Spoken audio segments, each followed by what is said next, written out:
Hi, everybody, and loudest best friends. So, ladies, I am so happy that we are together tonight, and I'm so glad that you, Anne, in your wild and wonderful imagination, thought that this was the conversation we needed to have on this night in particular. We're not on the eve of destruction, okay? It just looks like it. It's gonna look like it. But I think that what we're also here to think about and talk about is how art and love are power that cannot be killed, and that we're just going to keep doing that.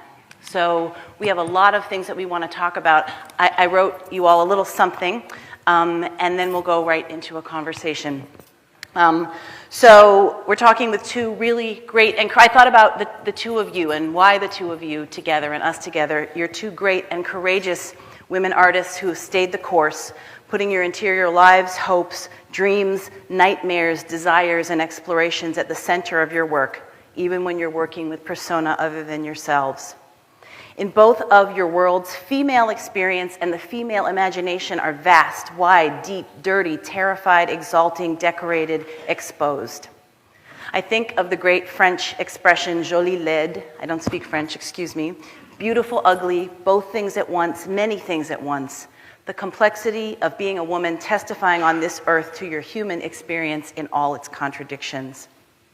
Though you've each excelled in different, sometimes overlapping arenas, the discipline, commitment that you display are fidelity to quest and vision, and that's no different. The curiosity is not different. The courage is not different to make art that looks at both the surface and the underbelly, the fleshly female belly and the bowel and the gut, exquisite adornment and ravaged decay, things that are growing and things that are ruined. What human beings can do to themselves and to one another, and in the face of that, you are each unflinching. I think that, we're at this moment, but we're exploring questions that didn't pop up yesterday, as Madonna's film showed us, and Baldwin, our beautiful prophet, reminds us, his words as urgent and telling as ever. I think that you both understand that some bodies are more vulnerable than others. Some human beings are more vulnerable than others. So as artists, what are our strategies? What are our tools? Not our weapons. What are our tools?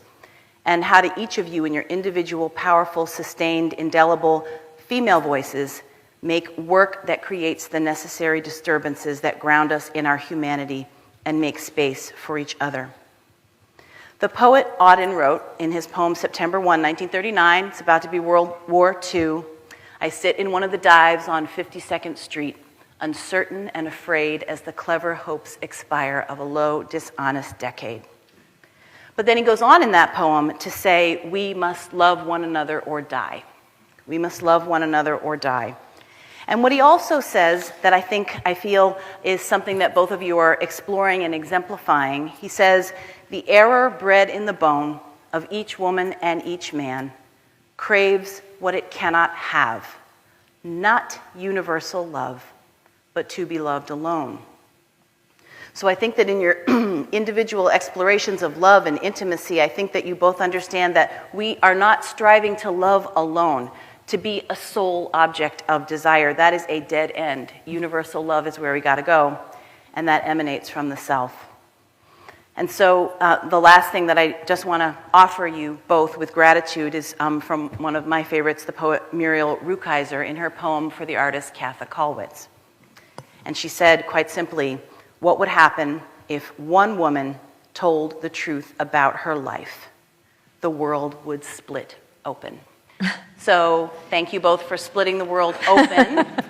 And so let's have a conversation.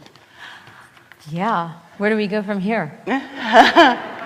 Ask a question. I have some questions. One of the things that I thought it would be really interesting to think about, and we started talking about this, is making yourselves as women artists in the beginning. We talked about the early days, New York days, days of coming of age in creative communities where there are dancers and poets and painters and people doing all kinds of different things, and you made your own way in that, and that also so many of those fellow travelers aren't with us anymore. So I would love you both to talk about beginnings. Okay. Go start. Should I go first? Yeah. Okay. Please. Well, as we all know, when we're young, we don't realize the preciousness of a moment. And I had no idea when I was beginning my life as an artist on the Lower East Side, and I was meeting on a regular basis Keith Haring and Jean-Michel Basquiat and Andy Warhol and many other artists that you wouldn't know the names of, but I didn't understand how precious and unique that time was. I didn't understand that, I mean, to me it just seemed normal. And to sit around a table with all of these amazing artists that we now know about, who are known universally, talking about reaching people, talking about listening to Jean-Michel. He used to complain all the time and say, "You're so lucky, you make music and that reaches so many people, and I make farty old paintings that no one's ever going to pay any attention to." And Oh my goodness. I think about that now. It's just too crazy, right? But just also, they were both street artists, and they made a lot of political statements on the streets, and I felt like I was part of that movement, and it was so great to be friends with them and to commune with them, to plan with them, to do shows together without any outside influence. Of course, social media is so important now in connecting people, but it also, as an artist, it can sometimes paralyze you because you get really caught up in thinking about what other people think of your work and comparing yourself to other people. And in those days, we didn't have that. We really created in a void, in a vacuum. We were in this bubble of creativity and creation, and it was a beautiful time. So, as I said in my Billboard speech, I never thought about being an artist as something gender specific. I just thought, I'm an artist, and these are my friends, my fellow artists, and we're all working together. And I feel nostalgic about those days because I don't feel like those days will ever happen again. So I was thinking about Keith Haring when I live right across the street from the Tony Shafrazi Gallery, and I used to see him bombing the streets all the time, and he would sit there in the gallery and sign caps and posters all day long, and I wanted to be an artist like that. And I wanted to make things that anyone could have. And no, it was a really different time. It wasn't. The internet has changed everything. Yeah, and it's probably progress. Probably. But what about, I mean, also many good things about the internet, but I mean, I think, what about, we were talking about how you had to walk around and find your friends. You go absolutely. up and down, and where were they, and hollering up and throw down the keys. I don't think people get that. I don't think people get that. Now, we just text each other now. But if you wanted to talk to your friends, you had to get on a train. You had to go and find them. I mean, we didn't have phones. So I didn't even have a phone in my apartment. If I wanted to talk to somebody, communicate, I had to go find them. You just showed up? Bang on their door. I had a phone. I had a landline. One of those rotary dials. We actually have one in the museum. I'll show you later. It's not in the collection. We use it. No, but there's something to be said for that effort. To go looking for something. To make the effort to every step you make, every block you walk, every mile you run, you are earning your connection with that person. You are earning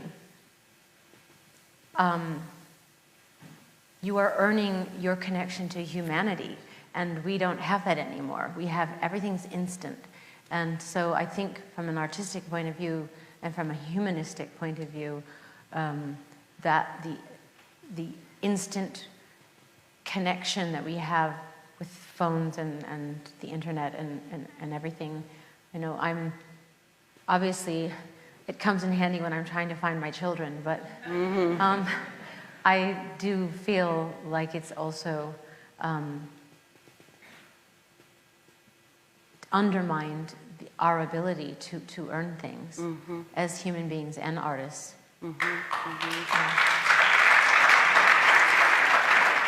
And what about also on the walking? I'm thinking about the street, and you talk about seeing, people, what you see in the street, and how that feeds your work, and that it can go in different registers. It can be on the wall in the Brooklin Museum, or it can be on somebody's iPod. It can be in places that are considered high places or low places. But what about the street? What feeds us? Yeah, and I think in my case, all of my work is about the time I live in. So the street gives me lots of information. And also the way advertising works. And I think art that's really interesting to me has multiple layers. I don't want to see anything that's didactic.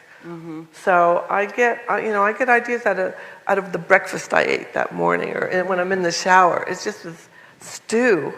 And all of a sudden I sort of get a vision, and I just trust it. And I always went with my vision, even though I had people that told me it was a stupid vision.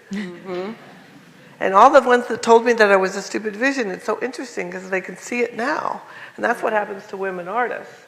They can see it 40 years later. Like I was making what they called photorealism, but they thought it was really boring photorealism. I was told that all the time. And I was thinking I was so smart, I was making this conceptual photorealism. This is before you got to New York. This is before I was born. Yeah, really. And so what about, It was constant rejection. And so what about, I don't know, faith or endurance or stubbornness? I mean, what's Stubbornness. Yeah, there were moments where I thought they must be right. Did you ever think that? Your critics were right? Yeah. Yeah, and then time heals that. But you can't go backwards. Yeah, but you can't listen to it. Because if you listen to your bad criticism, you have to listen to your good criticism. And that's worse, actually. And that's a slippery slide to get on. Yes. Yeah. Yes. And artists get burned out if they get to the white heat. There are some artists that do, this is the art world. And we were talking about the differences in the art world. The white heat that you get, most artists can't tolerate it. There's a few that back off and they make their work from love and they're fine. But the white heat a performer, an entertainer gets, we are this tiny little world. Well, I think what's been key to my survival is, strangely enough, the constant rejection and criticism that I've received for my entire career. Me too. Yeah. Until now, they love me as an old lady.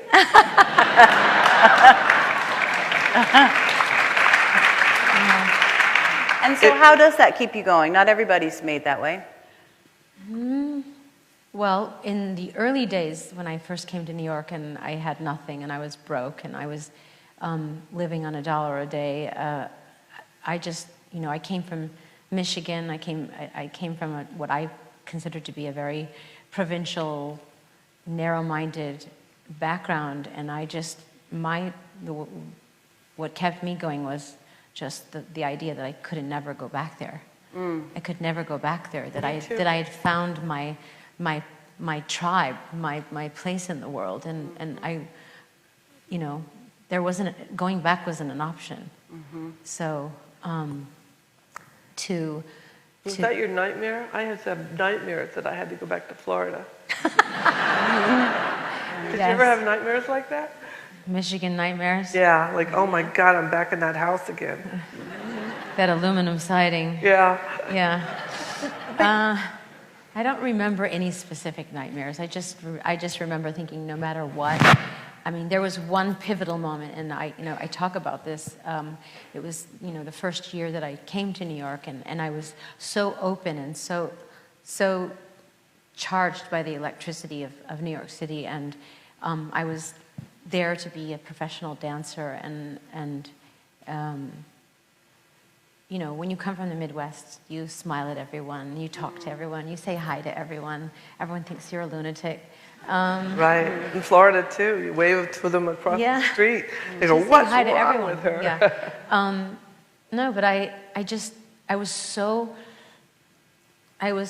supercharged by what was the energy of the city and so innocent and naive in so many ways. And I did have a lot of crazy, violent things happen to me because I was so naive and left myself open and trusted people and believed that everybody had my best interests when they did not. And there was a moment, I remember I was raped, and I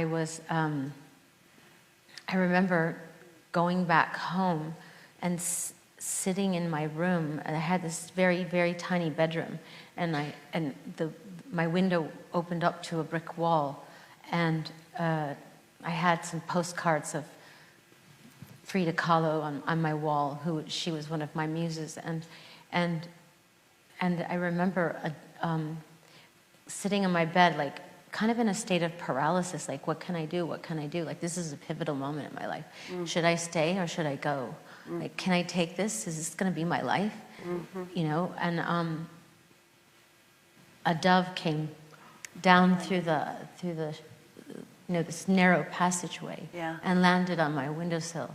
And I just thought that was an omen. It was? That I should stay and have hope. And I did, and I stuck around, and I just got more abuse. Yeah, really cool. You know, but there's something interesting when we first met, and we were talking about when you were first in New York, and you would work for life drawing classes. Yeah. And how betrayed you were when you became famous. People in those classes sold images of you to Penthouse, Playboy. Yeah. And every time there's a betrayal, every time there's an act of violence in one way or another, you get stronger. And it goes back to your earlier question, Elizabeth, and for you as well, the more the critics are forceful, or the negative forces are so present, you just got stronger and stronger as people. I always said, they can't touch my mother, you know? And it's true, they just couldn't touch it. She toughened me up so much. Wow. Really? Okay. All right, well, I grew up without a mother, so I don't have that in my background. For me, it's... I have a theory that, and maybe we're digressing too much, but I have a theory that if people love you all the time and accept everything that you do, that's when you get burned by the white heat. You know what I mean? That's when you start believing that all of that, I mean, because let's face it, the white heat isn't really what your art is. Never. Your art comes from your soul. It's organic. It's connected to the universe. And it's got nothing to do with all the noise out there. And if you start believing all of that, that's the beginning of the end. And so if you never get a chance to actually feel too comfortable, in a way that's your survival. I think that. I really believe that. It's dangerous. What? It's more dangerous than failure, maybe. To be loved? No, think it's going to happen all the time. You're always going to be, everything you do is perfect. Yeah.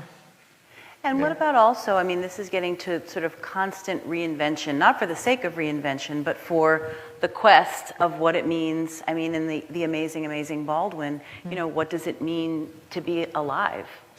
What does it mean to live and to die? What's it like? So what is it, how do you think about, because there can be all sorts of noise for all kinds of reasons. And, you know, fame is one thing, but there are other things as well that make noise in our lives. Human beings make noise in our lives, or children, or, you know, people all around us make noise. And so what about making the space and protecting the space with noise to keep looking within to make something new? It's organic, so You know, if you follow your inner voice, you're going to be fine. Don't you think? If you follow your own voice, yeah, but I mean, there are constant distractions and tests. I think,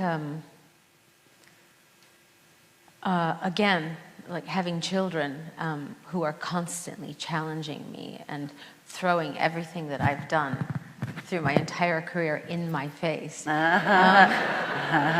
has also kept me extremely humble. Because my kids are not impressed at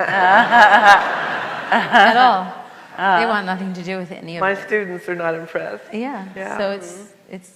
I mean, in many ways, that protects you too.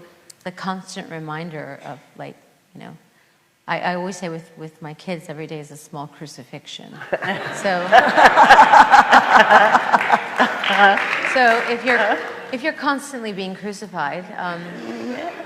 Not only are you one with Jesus, but you're kept in check. And when you're kept in check, you're constantly asking yourself, why am I doing this? Why am I making this choice? Why am I saying what I'm saying right now? Is this coming from an altruistic place? You know, is this adding to my life or adding to the idea of unity and creation in the universe? Or am I being a selfish little bitch that just, you know, cares about instant gratification, you know, or getting back at somebody, or, you know what I mean? Like, it's, you know,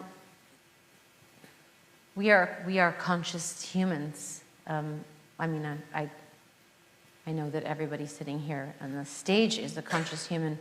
And we all have created lives around ourselves that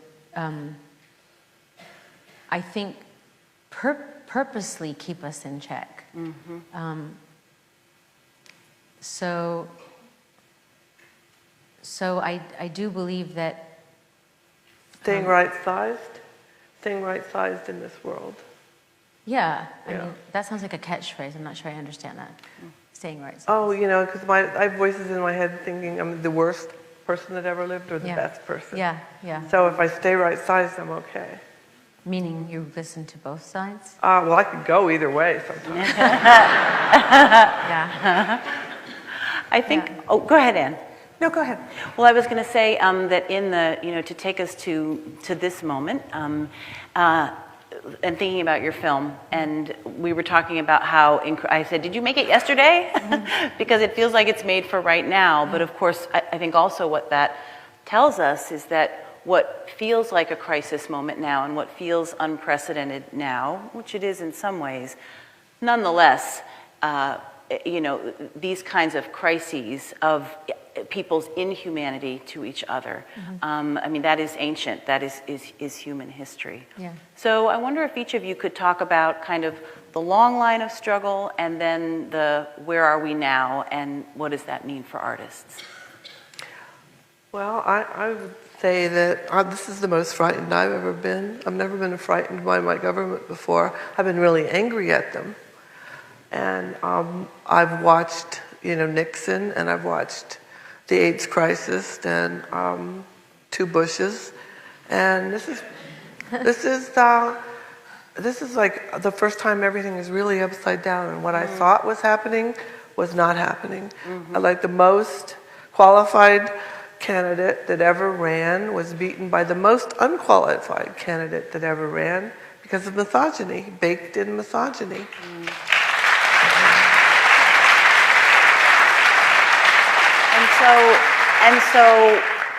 And so what then with your tools? Well, I had a few days of grief, deep grieving, and the only way I could feel any better was thinking, okay, then I'm going to start doing activism again. And it took some burnout, you know. Okay, I found my like-minded people, and I thought, okay, I will just start taking notes. And great art comes out of this kind of thing all the time. And I'm finding them all the time. And everybody I know is going to Washington. And I say yes to anything. Sign this petition, sure. Join this group, yeah, you're doing a great job. And then I'll figure it out later. But that's so important, that, yes, and that urge to be together and not isolate. I really need these other people. Mm-hmm. But in a way, I feel like it had to happen. I mean, unfortunately,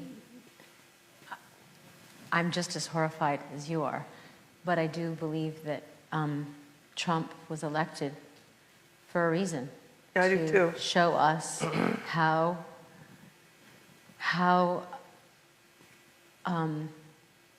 lazy and ununified and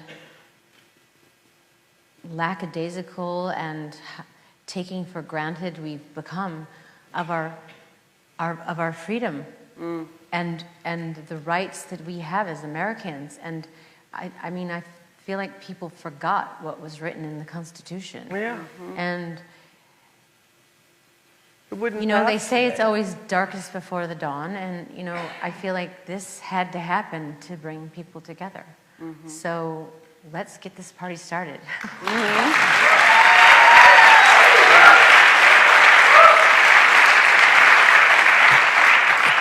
And so that is one of the benefits of technology at the end of the day. While it does impact, perhaps issues around intimacy, right? On the other hand, we are able to organize very, very efficiently. Much easier.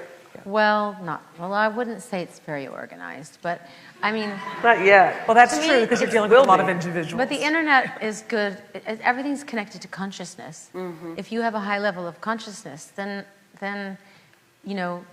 wherever there's the largest amount of darkness, there's the largest amount of light. But it all has to do with your consciousness. Mm-hmm. So the internet could be a really powerful tool to bring people together, but it also can be a tool that destroys people, as we know. So I think that at the core of all of this, and you started off this part of the discussion by saying, is this something new? Are you do you feel different now? Or I feel like history is just repeating itself over and over and over again, because our nature is to be several things. One is fearful of the unknown, scared of what we don't know, what we don't understand, and to react to that fear in some pretty disgusting ways.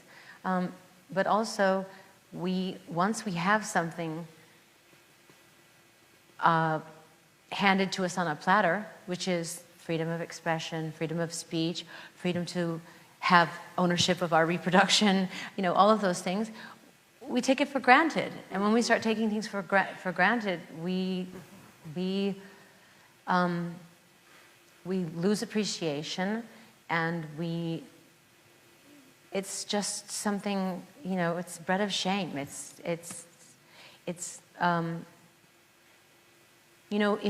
Everybody knows this. If you don't appreciate something, you're going to lose it. That's it. Mm-hmm. That's a universal law. In the last 8 years, we were going towards progress in such a monumental way. It's almost like this last gasp of patriarchy just grabbed it out of our hands. Yeah, but do you think people really appreciated that what we were doing? Well, we still are the majority. That really soothes me. 2.8 million people voted for Hillary. That soothes me. And then when I look at the millennial map, there's only 3 states that would vote Republican. These are 18 to 24 years old. Mm-hmm. So I feel like that's going to be the future. Mm-hmm. And I think men are being proud to be called feminists, and I like that it's now inclusionary feminism, and I think that we have a new civil rights era. All of this. What about all the women who voted for Trump? That I want to kill them. White women who voted for Trump. Yeah, I want to kill them. 60% of white women voted for Donald Trump. These women in the suburbs who think the patriarchies are going to take care of them. And I was talking to Gloria Steinem, and she says they've been colonized. And I thought, what a great way to say this, colonized. Mm-hmm. I'm curious if there but they're not men in the audience, people who identify as men in the audience, who identify as feminists. Would you raise your hand if you do? That's progress. Mm-hmm. That's why progress. didn't you guys raise your hands? You did? They do. They just I'm going to personally slap everybody who didn't raise their hand.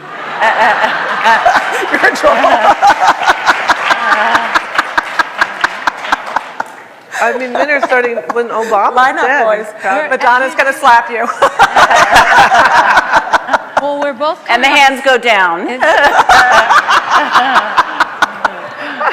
Marilyn has already stated that she's going to kill all the women who voted for Trump, and I'm going to slap any man who doesn't say they're a feminist. Yeah. There's a lot of violent talk here, up here. Elizabeth, where does that leave us? Where what? Where does that You're leave the us? peacekeeper. I'll tell you where that leaves us. I was going to ask about the shirt and about what you mean when you wear the shirt. What is it? Why do you wear the feminist shirt? Because I believe that women have the right to be treated with the same human rights as men. Equal. I mean, you could, equal rights for equal pay and all of those things. Why feminism?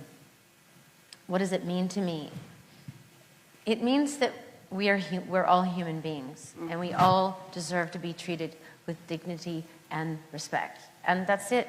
Yeah. Male, female, black, white, gay, straight, whatever. But I still feel like the women's movement, although it's had its surges, I feel like we are still very far behind in, and again, I said this in my speech at the Billboard Awards, that we have been oppressed for so long that we still believe that we have to back a man to get the job done.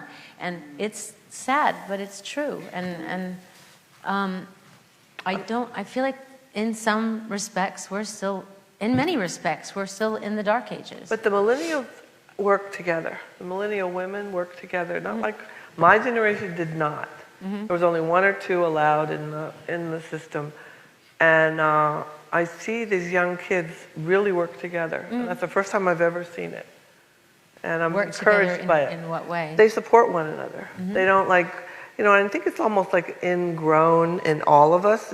Maybe it's primal, like the man who got the most buffalo, so you had to compete for that man. So we competed with one another. And so it might be this intuition. I'm not a sociologist, obviously. Did you say buffaloes? Buffaloes, yeah. Mammoths, the men were the gatherers, and all the women wanted the guy who got the most buffalo. And so I think that's maybe instinctual. And then I think that if that's even in us, we have to act the exact opposite way. Counterintuitive. And like when I see an artist that I love, I want to kill her, especially if it's really good. And so she's about to kill. I know. I said tools, not weapons, but it didn't work. Some of us do feel rightful rage at this point. But what I do instead, that's professional jealousy. What I do instead is I go up to them and yeah. tell them how much I love their work, and I want to get to know them, and the poison drains, and then they're my colleagues. Okay, so then we come back to what you said in the beginning, and that is all we have is love. Yeah. Yes. At the end of the day. That's all we do have. Yeah. And love trumps it. Hey. Yeah. Always does. And love also, I think, takes so many different forms. I mean, there's, the love that two people can have for one another. Yeah. But I mean, that's just the beginning, right? I mean, if that love, if we hoard it, if we don't let it radiate out, if we don't let it animate our work, we don't let it be a reason for doing our work, if we think that it stays in our house with our 2 kids and our husbands, then that's sick. I mean, that's not love. The love is too big to stay in the straight nuclear family in the house. It explodes the house, actually, if you don't let it move out into the world. And for people who are fortunate enough to feel like there's an art form in which to put that energy, the chi of love, and send it out, well, so much the better. So in talking about love, I've been thinking a lot over the last couple of years, especially about trying to talk about it that way, which is why I went on a bit of a tear just now, because I think that too often people think, love, love, love, I love you. Yeah. But really, it's got to be bigger than that. We've got to. That's why, we must, not to be loved alone. That's not what we want. Universal love is a bigger thing. Well, the press is always putting celebrities against each other, especially women, right? Yes, I've been supposedly in a fight with Lady Gaga since she was born. It's absurd. No, they always do it, but you know, getting back to the idea of feminism and women's rights and women being equal and women who voted for Trump. I also want to touch on the subject of women not being supportive enough of other women. Mm-hmm. I think that's really an important point. I have found throughout my career as an artist and an activist that my biggest naysayers, detractors, whatever you want to call them, have been women. I've seen it too. Yeah, and I find that astounding that other women don't support me more than they do. And I think that goes back to what you were saying about being primal. Primal. That men naturally bond together and support one another. They work as a team until they get to the top. Then they try and kill each other. We don't even get into the team. No. But the new generation is working together. Yeah. I see them meeting together, yeah. Well, and maybe that's also where, the civil rights movement and the LGBT rights movement and organized feminism and literary feminism and cultural feminism and what it means to come up having at least a chance feminism. that you might have, some exposure to the ideas that talk about sisterhood is powerful, or that say your silence will not protect you, or looking at your pictures or listening to your music and feeling that. I mean, that there are sort of historical generational reasons that could certainly be thwarted now. Well, like I said, I see that feeling in myself. Oh, another really good artist. Mm-hmm. And it goes away as soon as I tell the artist. As soon as you hug them. Hug them, yeah. I do agree with you that I think there are generational changes. The Brooklin Museum is the first and probably only museum that has a feminist center. We have very strong relationships with LGBTQ, et cetera, youth. Thank you. We have inclusion and openness and welcome it's more than words for us, it's part of our DNA. And I see young people all the time coming into the museum and organizing. And you remember when we had your talk 2 days after the election, we had 1,000 young LGBTQ youth of color organizing and doing peace performances for one another and pledges for the future. She kept the museum open that weekend free. Yeah. So, thank you. So I agree with you when you talk about the millennial map being encouraging. I also, when I see young people, they're tired of our bullshit from our generation. They're tired of white women not supporting each other and white women not supporting women of color and fighting for the man with the buffalo or whatever the story is. Young people they don't company excluded. You got your own buffaloes. But I think that I hate to make generalizations, but I think they see it didn't really work. Like, we made lots of progress, but it didn't completely work. And they're coming up with completely new language, identification, there's new language, organization. Sure. Yeah. And some of it's very, very exciting. Some of it's a little alarming to me sometimes. And I wonder how old I'm getting. But primarily, I think it's very, very encouraging. And I think this is a radical moment. In your film, Madonna, you talked about revolution. You talk about your activism and finding solace and protest and activism right now.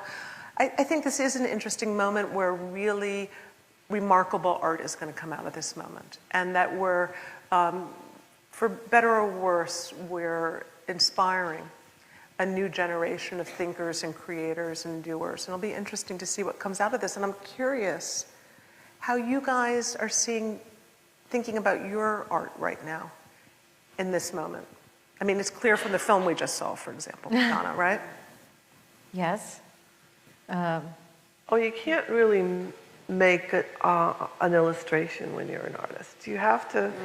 You really, one has to work in metaphor, because illustration is boring and it tells everybody what to think.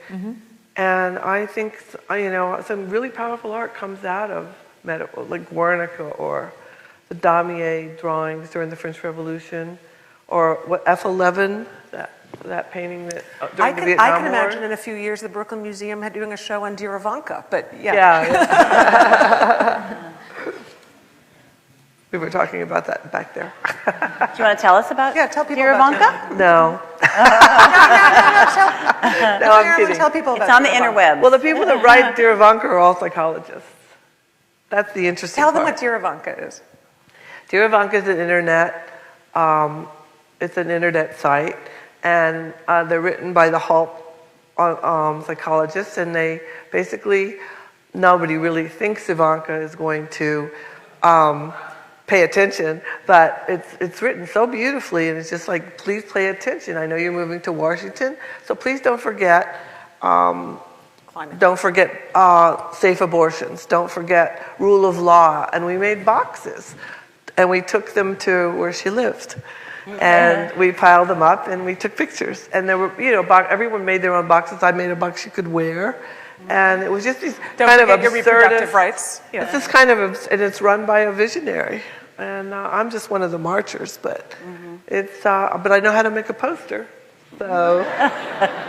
But We were talking backstage also about Richard Prince's recent action. Yeah, that's a great piece. He disavowed one of his artworks that Ivanka owns. It's called it fake art, which was so interesting, and returned the money he had received from the sale of the artwork to the consultant who had sold the work. Because he needed to do that. Artists just have this need to, I don't want her having my work. That's the only way we can fight back. When you think about, it was interesting hearing you both talk about getting away from Michigan, getting away from Florida. I can't go back, that drives me forward. And I think that so many people sometimes feel like they're alone or in the dark in some kind of way, and yet there's a burning creative seed inside of them.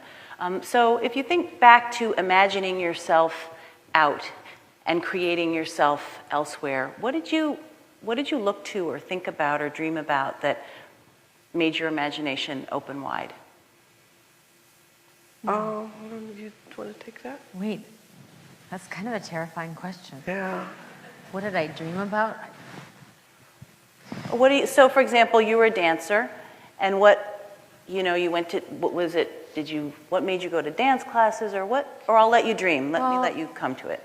No, I was growing up in Michigan, and I was going to dance classes, and actually my dance teacher was, I guess, the first gay man that I ever met, and that I didn't understand what being gay meant. I was, 13 years old, and he's the one who introduced the idea of thinking outside the box. And I always felt like my ideas were too, I never felt comfortable where I lived, and I never felt accepted, and I always felt alone. And so he brought me to the first gay nightclub that I'd ever been to, and I don't know, I felt free. I felt alive. I felt like I wasn't alone in the world anymore. I didn't feel like a freak. And I think that, and he pushed me to go to New York. He said, get out of here. What are you doing here? And I knew that, I didn't think that necessarily I was going to have this incredibly long career as a dancer. I kept saying to everybody, I'm going to be an artist. I'm going to be an artist. But I knew I had to choose something, choose some art form. So I did. I chose dancing, and I came to New York, and I auditioned for Elvin Ailey, and I moved eventually from dance to writing music. But what made me dream, I just always, well, first of all, I had so many inspirational muses like Martha Graham and Frida Kahlo, and poets like Anne Sexton who somehow spoke to me. I always think of myself like Frida Kahlo. Like all of her paintings are self-portraits, and So I always think that's what I do. It's a self-portrait, and I put all of my pain and all of my heartache in every moment I've ever been betrayed, and all of my joy into my work. And I also want to just take this opportunity to say I feel like the luckiest person in the world to be able to do what I do. Yeah, me too. Yeah, and that's really important to say, because I don't take for granted what I do. And I do believe that I'm channeling some divine inspiration.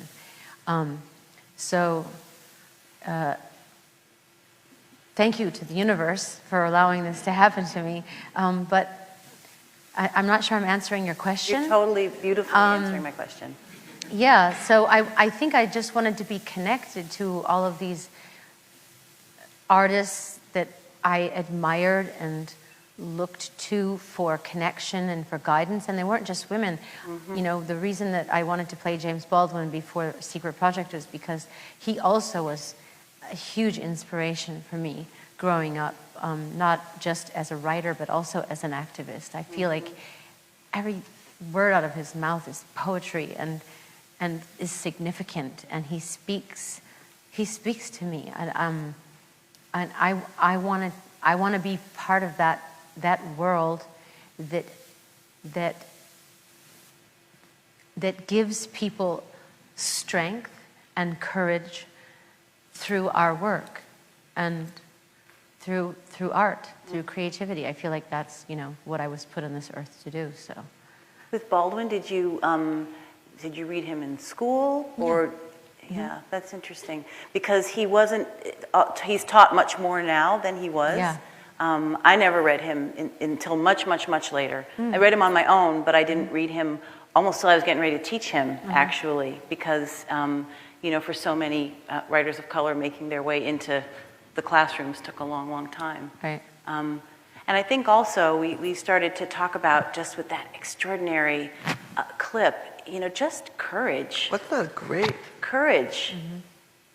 Just being yourself and out there and putting it out there, and it shines a light for people. Elizabeth, what made you start to dream? My grandmother, who lived in New York City, and who lived in this little teeny tiny jewel box of an apartment, and it seemed like everything was magic.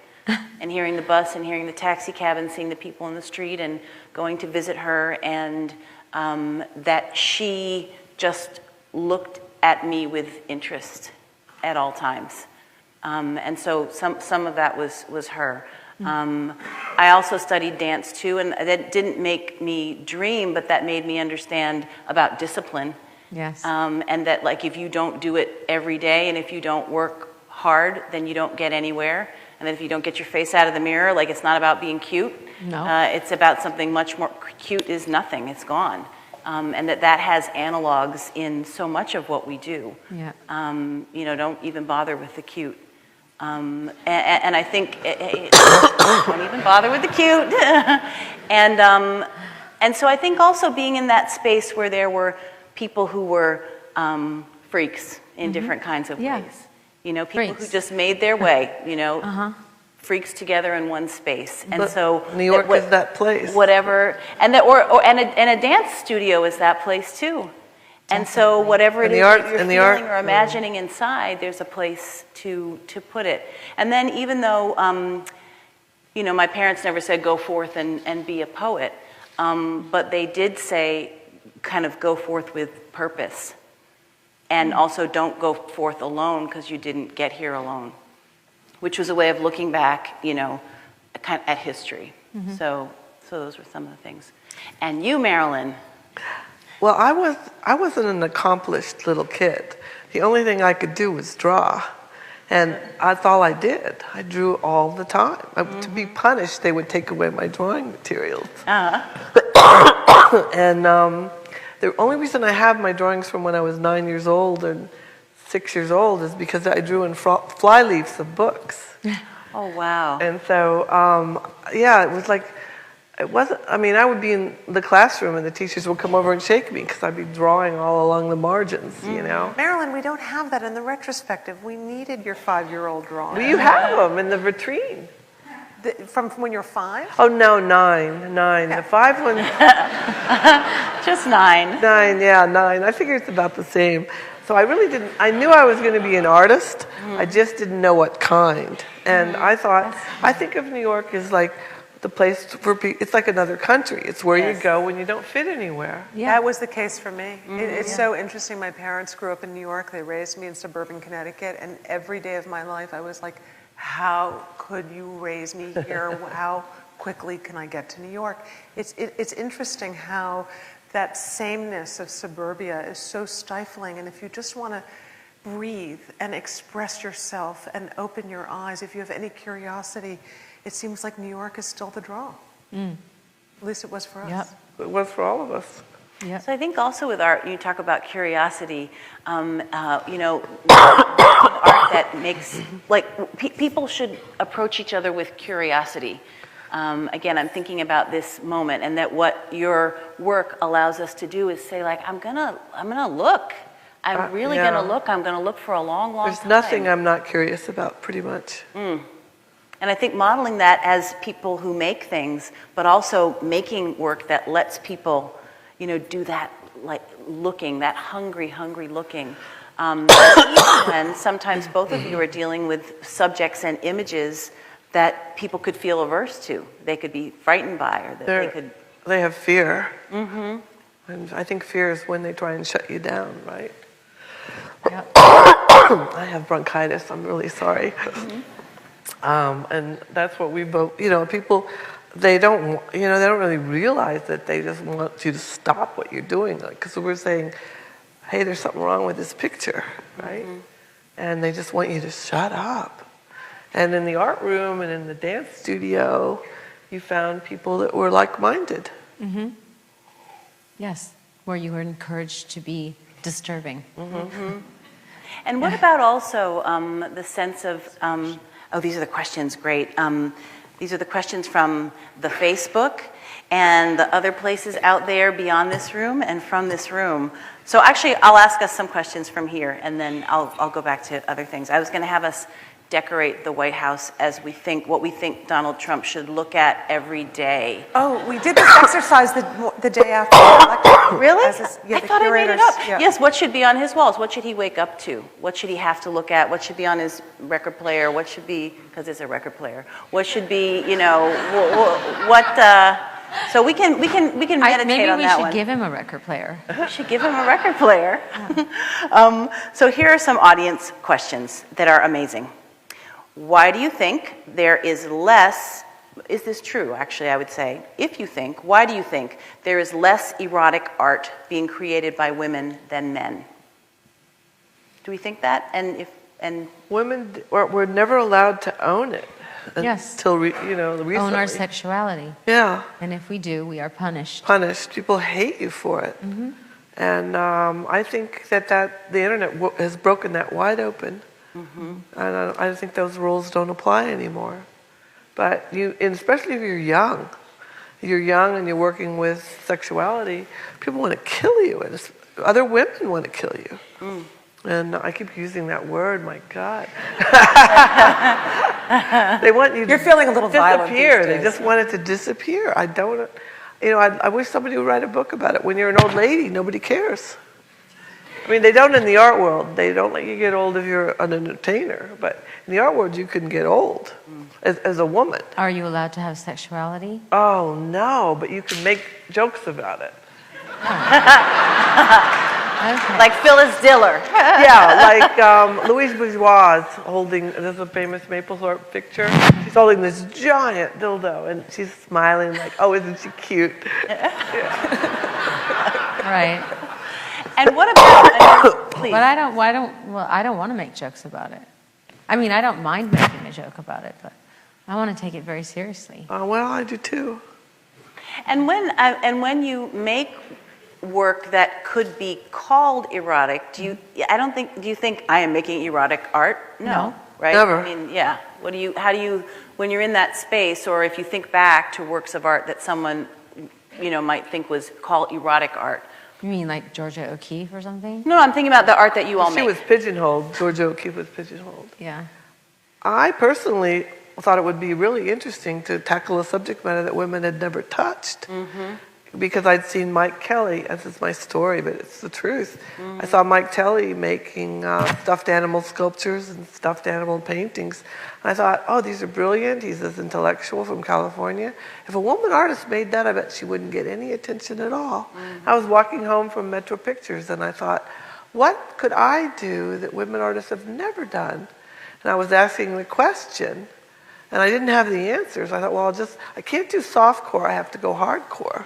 And I did cum shots. And I thought, now, does it change the meaning? Because I personally believed I was a feminist and I was a pro-sex feminist, and we were just a nascent group at the time. And I thought that nobody has politically correct fantasies. No. That's right. And That's up, people. Yeah. That's right. And nobody talks about it. And I thought, okay, does it change the meaning? And the criticism I got, I was considered a traitor, and I'm still at clinic defense in front of Planned Parenthood. I'm doing clinic defense at the same time. I'm called a traitor to feminism because of fear. Because I was taking an abusive history and trying to repurpose it. And you were owning your sexuality, and you were young and gorgeous, and that was a no-no. Mae West, that was the only one before you, right? Mae West, yeah. And you never understood for a minute why people were so outraged. Yeah, but there were many more of us who were very inspired by that, and then it created, for many of us, our own personal liberation. So thank you very much. Thank you for that.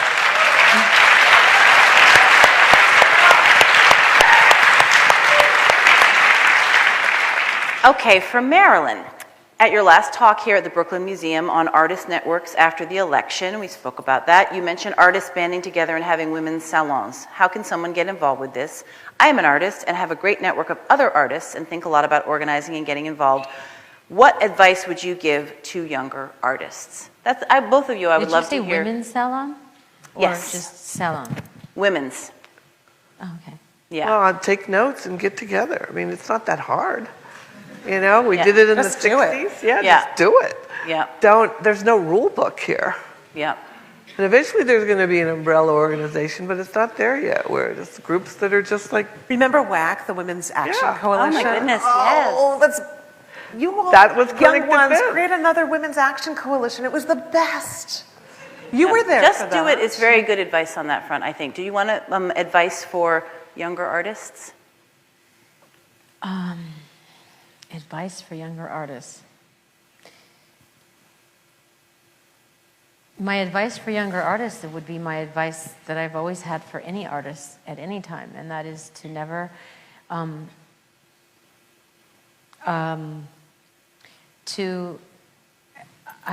sorry to keep quoting my speech, my Billboard speech, but to be concerned and consumed with what you have to say to the world and not with what the world has to say about you. And if you can stick to that philosophy and support one another, then you can't really go wrong. Right. So that would be my advice, that we need to stick together, we need to support one another, and we need to stop giving a shit what everybody thinks. Yeah. And stop letting... I want to add to that. The question wasn't to me, and I'm not an artist on Yes. stage, but I'm going to add to it anyway, which is young artists make your own scene. Don't wait for an invitation. Get your own shit done. Yep. Exactly it. Yep. There's a lot of power and freedom in that. This was kind of answered. Do you plan on going to any of the sister women's marches? So we heard about some of the marching that you've been doing. You're going. Yep. To We're the all women's going. march? Yeah. Yep. Oh, everyone's going to the women's march? Yeah. Yep. All right. That is wonderful. That Is anybody wonderful. flying private? I'm taking a bus. It's going to be on a a bus. parking lot. Okay. From Facebook You user grew up in Dwayne. Connecticut. Fits Not you. that kind of Connecticut. There is an artist statement tomorrow as a sort of day without art. I didn't hear that. Day without art tomorrow? No. Oh, What? it's the J20. It's the art strike, Ah, okay. in which it was encouraged for museums and Okay. galleries and other nonprofits to shut down. Okay. Do you think cessation of art for the day as protest is better than producing art meant to provoke? I think, people need to do gestures. But intellectually, I think about, that the guards and the people who work in the bookstore and the people that work in the cafeteria, they lose a day of work, they lose their pay. See? So it's some questions really don't have answers. I don't believe in cessation of art. Okay. And can I make a promotion for tomorrow, which is that all day at the Brooklin Museum, you can come and we are doing a reading of Langston Hughes's poem. Let America be Let America America again. Be America Yeah. again. And a lot of artists, writers are joining us, and community members, and we hope you'll join us and come and read as well. That's beautiful. This is from Filippo Dadal. What does revolution mean for you today? How can we make a difference? What does revolution mean for you today? Again, thinking outside the box.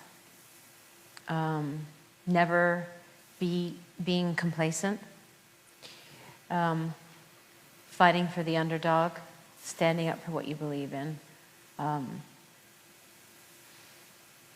Never backing down, not being afraid of being unpopular, taking the road less traveled by.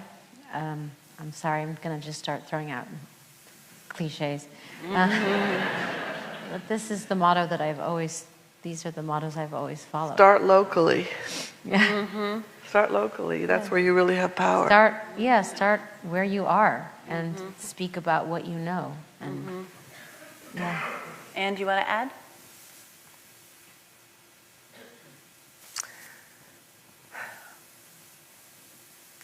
Maybe the word revolution isn't the right one for me. It's about a historic continuation for a fight for equality and goodness for all. And But that is a revolutionary idea, unfortunately. right. So It's hard to believe we're still fighting for things. But I don't think it's a new thing. I think it's just a refreshing of what we believe to be an essential truth. That equality is a basic human right. What do you Right. think? I'm thinking, I like what you're saying about kind of the continuum of revolution, and I was thinking also, I've been thinking a lot lately about, being raised by very pragmatic, race justice parents. And so Trump gets elected, and my dad says, well, Harriet Tubman figured it out, so y'all need to figure it out. In other words, and you have the benefit of seeing how Harriet Tubman figured it out as a way of saying, looking back over time and remembering that people have figured something out in the face of unimaginable oppression and adversity. And so I've always, believed, and as a teacher too, what does it mean to look to those lessons and understand the historical circumstances and then say, okay, what do we have to do now? So I think, I'm with your kind of cyclical revolution, ongoing revolution. Ongoing And also with starting with the self. I'm also, really, who even are we individually? What do you do every day with yourself that makes you a calm, strong person to go out and be exemplary and But brave? what if we embrace the idea that every day we each individually did something revolutionary? Yes. And that could be something small. Yeah. And it could be something large. But, just every day saying, I'm gonna do something that is not what's expected. I'm gonna do something that is gonna make a small change or a big change. I'm gonna think outside the box. I'm gonna act outside the box. And I just feel like if you got into the habit of that, it would just grow exponentially. And I don't know. It's like sometimes people say, okay, you change your habits every day. Like, don't walk down the same street, or wear a color that you normally wear, or don't eat the food that you normally eat. But I'm like, let's think bigger than that. Yep. Let's think more expansively than that. And I mean, we don't really have a choice. Okay, this is we hit the wall. Yeah. Well, and I love that. Such a great, Gloria Steinem. Her book was Outrageous Acts and Other Everyday Rebellions. Yes. Yeah. Commit one outrageous act every day. I'm so down for that. And we talk about this all the time at the museum as, we talk about radical imagination, especially, with our education program. It's all about this pedagogy of radical imagination. And it's not what are we going to destroy, what are we going to build? How are we going to create the home, the school, the community, the society that we want to live in with grace and beauty. And so that the role that you play as artists and the role that I get to play as a person who supports artists is something that's very hopeful to me, because it's your radical acts of creativity that gives us all hope. So thank you. And that also means, I think, it's June Jordan who taught me so much as a writer, said that you have to know what you're fighting against, but you also have to know what you're saying yes to, what you're fighting for, what you're moving towards. Yes. And she says, again, where is the love? What are you moving toward? Because, evil will consume if you let it and decide that you have to put up your dukes against it every day. So I'm just going to pretend like there's no Donald Trump. And really, actually, Create your world. In fact, actually, I forgot I wasn't going to speak his name, following the lead of the First Lady, because it doesn't belong in my mouth. There are other things that ought to be coming out. Yeah. So, and also, there are more dangerous forces than this one president. Than the D word. That's right. That's right. And if we really think about it, why was this? There were many reasons why he won this. I can't even say he won this election, because clearly that wasn't the case. But nevertheless, he is our president-elect, and part of it is about the future, and part of it is about the future of jobs. How do we deal with the very substantial issues of the fact that people don't have hope? They don't see the way out to their daily struggle to have a home, to be educated, to have health care. And, we just take a look all around us at technology and how, soon we're having self-driving cars, and of course, one of the biggest jobs out there is truck drivers, and we'll have self-driving trucks. And where is the future of work? How are we going to support our society?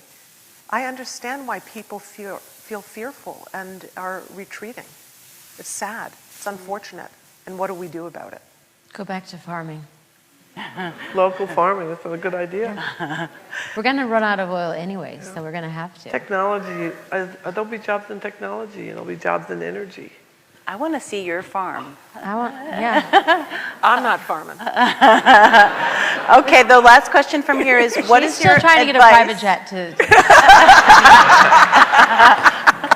What is your advice for teaching creativity and feminism to the youngest generation growing up in the next 4 years? And this is from someone who's pregnant with a son right now, whose first president will be this president. So what is teaching feminism and creativity to the youngest generation?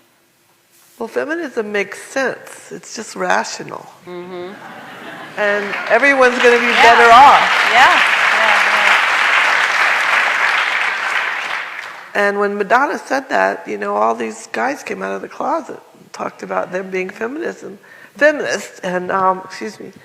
I think I mean that sincerely. It's just rational. Everyone's going to be happier. Yep, I agree. Okay, so I think with the questions, we're just about at time, but I wanted to invite both of you. If we talked about so many things, but if there's anything that we didn't talk about, or that you want to say, or that you want to leave us with. put us on the spot. Yeah, really. And we want to be profound too, right? Yeah. Yeah. But you are profound. Fight back. Yeah, fight back. Don't accept anything he does. He's not my president.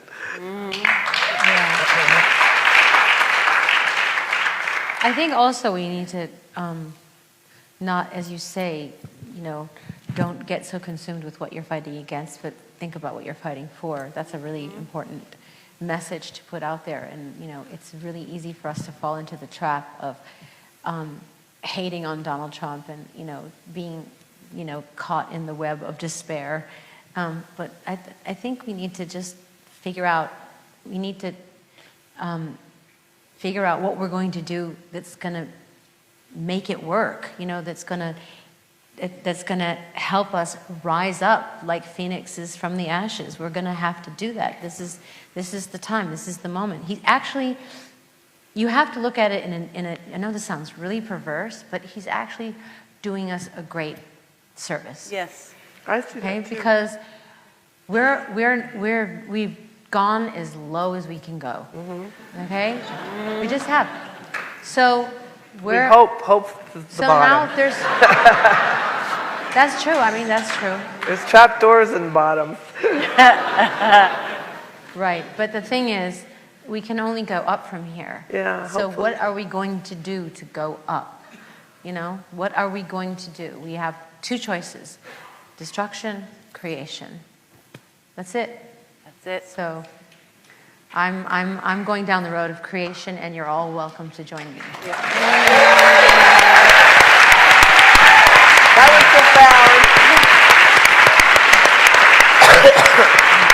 Elizabeth, you have something that you want to share, a hopeful thought for the future, something from the heart?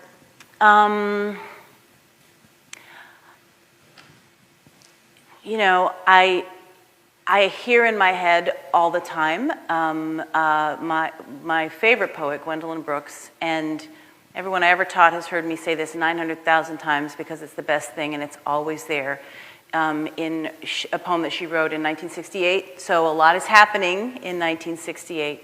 And she says, "Conduct your blooming in the noise and whip of the whirlwind." Say it again.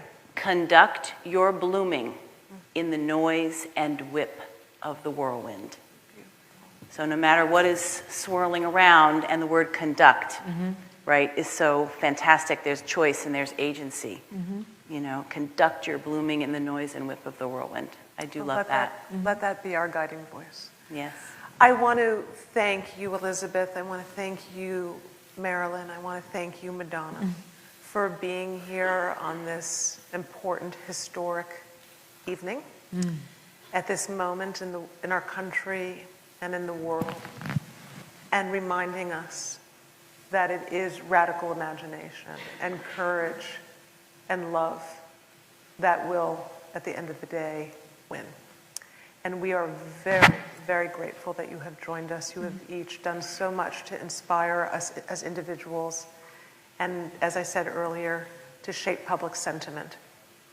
And you've made a much better world. So we are profoundly grateful to you. Thank you very much. Thank you. Thank you. Thank you. Thank you. Thank you. Thank you. Thank you. Thank you. Thank you.